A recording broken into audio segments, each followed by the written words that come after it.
Hey, everybody. All right, welcome to our April National Gardening Month celebration of gardening resources in the library. Now, of course, you might be interested anytime. Doesn't have to just be April. We have a lot for you. All right, our first one. This is the month by month, what to do each month and to have a beautiful garden all year. And this is the Minnesota version. Yeah, apparently we can garden all year here. I know there's a lot of snow, but even without that, you're going to have a lot of options with this one. So they have some nice pictures, some nice bullet points, so it's not too complicated to read. There'll be a lot of good options for you with this one. So stop by the library. Now, this is kind of my gardening speed. This is the Reader's Digest book of Crops in Pots, How to Plan, Plant, and Grow Vegetables, Fruits, and Herbs in Easy Care Containers. Even if you think you're not a gardener, even if you think you can't grow things, being able to grow in containers, it's absolutely a good way to go. So if you're looking for a little bit of information, stop by. We have this for you. We've got a couple others on the container gardening. It's all going to be good.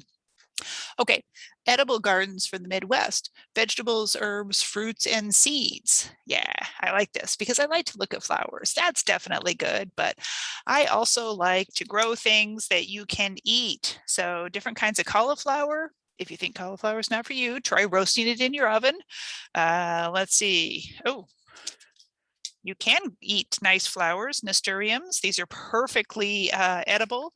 I've been to fancy places where they throw them on your salad, but you could just grow them in your garden and throw them in your own salad, and you will feel fancy too. Now, we are also just interested in different kinds of native plants. So this is landscaping with native plants of Minnesota. So if you're here in Minnesota, you're going to want to be thinking about bringing in plants that are the best for your yard, for your climate, for your region, things that aren't going to do something weird, things that will actually survive the Minnesota cold. So having different kinds of plants that are going to be good in Minnesota, maybe they look nice, nice native planting, all of that will be helpful for you. And this is available in the library.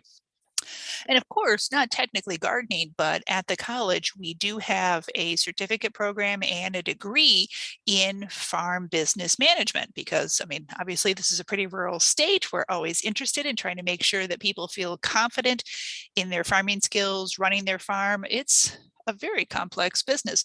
So we have several books on farm management, books like a basic textbook, just what you would think of a textbook would look like.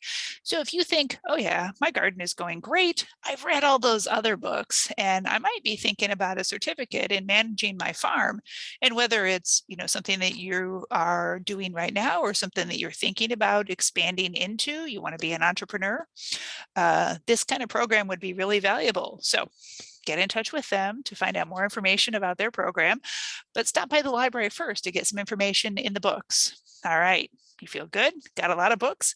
Please come visit us. We have even more books for you, and we'll be here anytime. Thanks so much. Bye-bye.